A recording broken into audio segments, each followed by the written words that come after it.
These renders show what the IM-2 mission is expected to look like through animation. We asked the mission team how closely these animations are to reality. So my name is Niharika. I am the project manager for the Hopper spacecraft.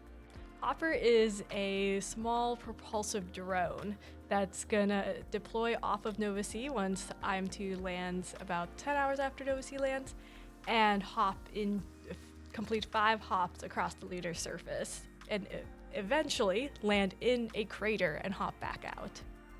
So Hopper, we've named Hopper after Grace Hopper.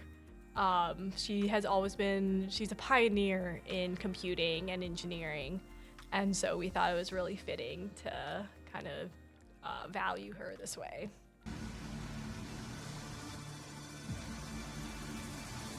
Ooh, you have the rover already deployed. That's nice. Nice little detail. Okay, that was cooler than I was expecting it to be. So did you guys look at the height or anything? Because I mean, it's accurate. We kind of go straight up. We don't. We're not purposely adding any immediate roll or pitch, I should say, that's gonna take us exactly horizontal until we're a good distance above Nova C. Oh, she looks so small. Oh, she's just a speck in the sky. That's fun.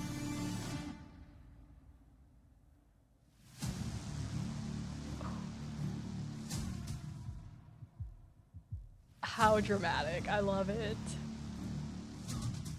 Yeah, so I like how you did it all. I think it's really fun. Obviously, Hopper may not go as high as it's showing here, and there's always going to be some amount of pitch and roll that you'll see in the hop itself rather than it kind of staying straight vertical. But the end result, when we're in the last few seconds of flight, we try to come as straight down as possible to decrease our landing velocity. We actually have a number of cameras on board, so I'm hoping to get some nice, cool shots of it landing that may not look as cool as this, but should hopefully be pretty awesome there too.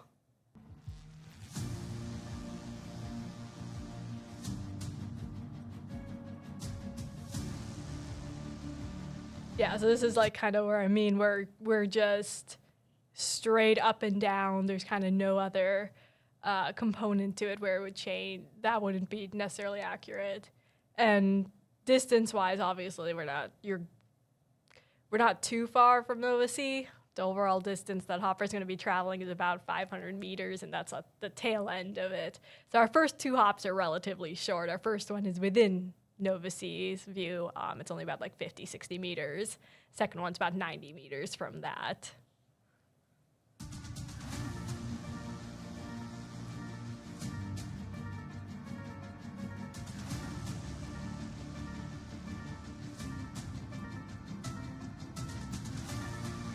Okay, so you take us straight to the edge of the crater here, it looks like. So we actually have 5. The third one is what takes us to the edge of the crater, not the second. So I said like the first one's about 50 meters, second one's 90, and then the third one is our long hop.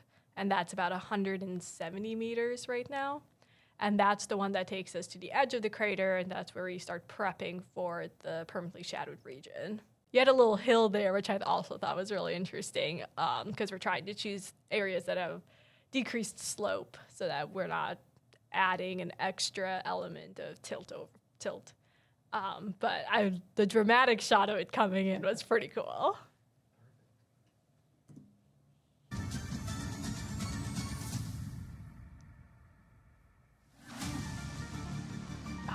There she comes. Ooh, I like her going into the darkness.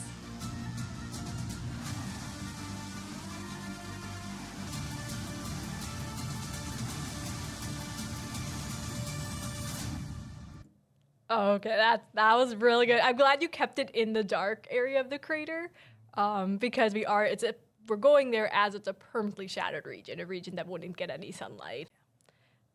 But that was a cool shot. I like it coming. Like I said, the it's staying in the darkness is really important. You also have the little detail of the liddy. So that's our little light that's going to help us take imagery of the shadows and kind of the crater itself. So I really like that detail.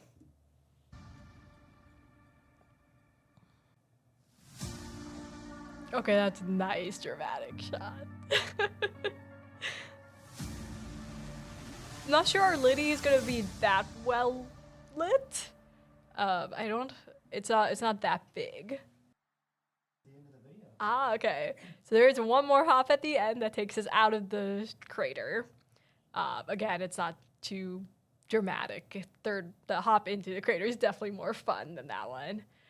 But our last hop is hopping back out to the edge of the crater, such that we have sunlight and we can charge again, and in case we happen to lose comms in the crater. So that last hop is actually an automated hop that's going to be that's monitoring our power and our thermal conditions inside and decides, and basically it takes either a time set, so about an hour in the crater, or it's going to take the power and thermal data and decide that the area is not suitable for Hopper to stay in any longer and complete an autonomous hop back out.